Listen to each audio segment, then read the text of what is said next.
Professor Oliveira, estamos com o tema das insuficiências epistemológicas para a nossa geração e pensar nas futuras. Professor, Boa noite a Álvaro, boa noite aos professores que fazem parte do painel, em particular ao professor Helder Mayunga, que é praticamente aqui é praticamente o ancião do grupo, a professora Aida e o professor Justo Valentino Mangunga, a partir da província do Bengo. A questão que coloca é extremamente interessante, Álvaro, mas eu gostava necessariamente de fazer alguma colação com algumas questões que já foram ditas, sobretudo pelo professor Helder e a professora Aida também, que é em relação à questão dos 50 anos de independência. E eu começo necessariamente com uma frase de Amílcar Cabral, né? Amílcar dizia que o nosso povo africano necessita da contribuição de todos os seus filhos, de todos os homens e mulheres, jovens e adultos da nossa terra, para realizar plenamente os seus objetivos de independência, de paz e de progresso. E quando paro para fazer uma reflexão em torno desta frase de Cabral, que foi um nacionalista de gema, contribuiu bastante para o processo de formação dessa nata de intelectuais que foram responsáveis por fundar movimentos anticoloniais, sobretudo nesta África lusófona.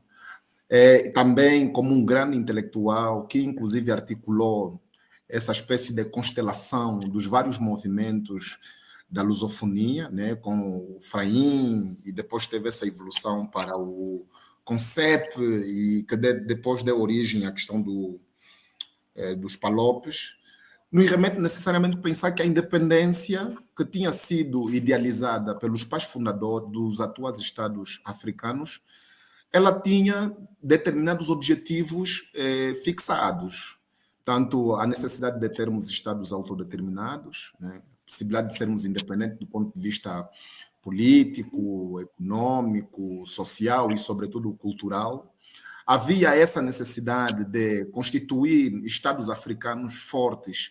que fossem capazes de oferecer dignidade aos seus povos, garantir, por exemplo, um Estado africano que fosse capaz de garantir o progresso, apesar de que esse conceito, do ponto de vista mesmo historiográfico, do ponto de vista mais positivista, acarretou ao longo de vários anos um sentido extremamente pejorativo, mas eu penso que eles estavam entendendo que a ideia do progresso era transformar os Estados africanos em Estados que pudessem ser capazes de caminhar ou pelo menos lutar para que alcançassem os mesmos níveis de desenvolvimento que os países ocidentais, em alguns casos países que tinham sido potências colonizadoras, tinham alcançado. E aqui fica a preocupação que, infelizmente, esse processo teve os seus avanços e recuos. Portanto, tal como disse a professora Aida, conseguimos alcançar muitos bons resultados. A própria independência, as liberdades, a questão, de certa forma, de algum desenvolvimento econômico, a ideia da dignidade desse africano que precisava ser resgatada, mas muitas coisas ficaram por fazer. Tanto, por exemplo, o Kwame Nkrumah já dizia que,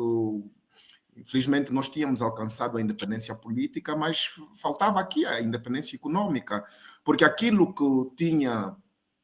dominado o continente africano por via do colonialismo e por via mesmo do imperialismo, agora tinha tomado um novo rosto. Portanto, o colonialismo terminou com as independências, mas deu origem à dimensão do neocolonialismo. Portanto, os Estados africanos ficaram amarrados às novas políticas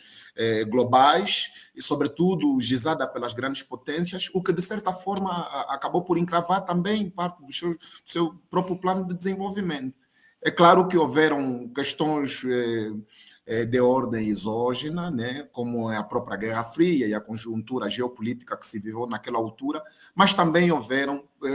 questões endógenas que acabaram por enfermar todo esse processo de construção e consolidação do Estado social e econômico em África. Aliás, Nkrumah pode ser visto como um líder que merece todo o nosso respeito por todo o empenho e pela forma como ele, ao nível do movimento pan-africano, ao nível de como conquistou a independência, ao nível do Ghana em 1957, e a forma como ele, inclusive, impulsionou para que outros estados alcançassem suas independências, mas Nkrumah acabou por terminar como um ditador. Portanto, cometeu os seus próprios erros, teve as suas próprias falhas.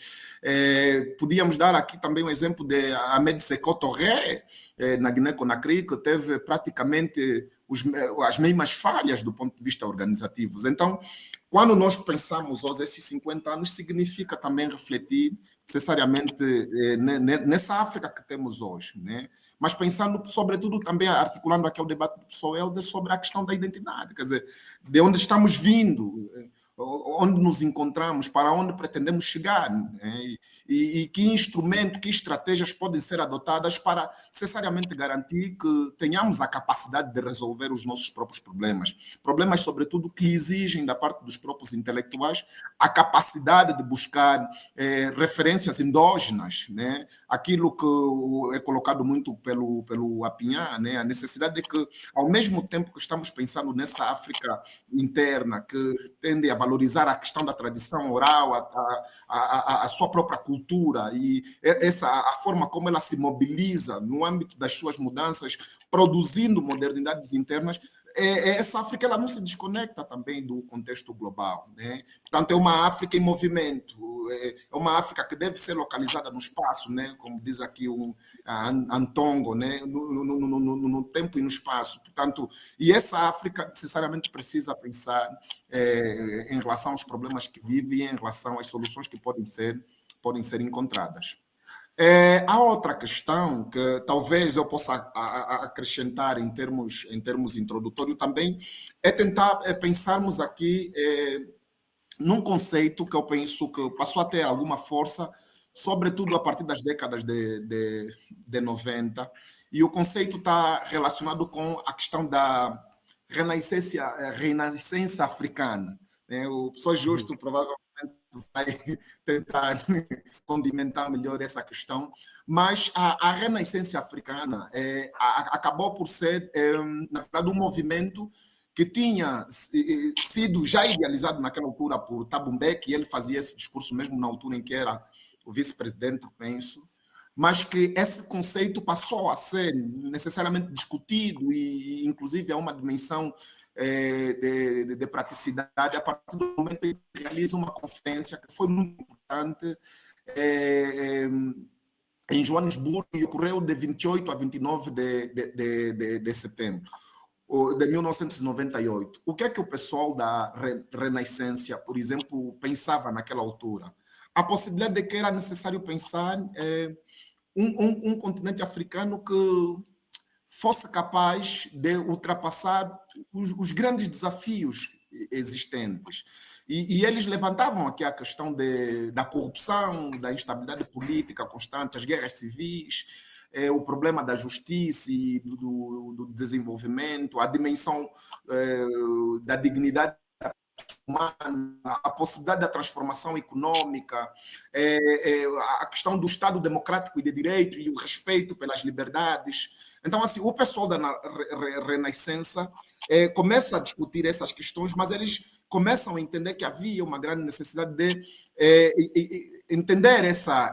África a partir da inteligência, né? E aqui o conceito de inteligência mesmo utilizado do russo, que vai significar necessariamente o conjunto de instrumentos intelectuais que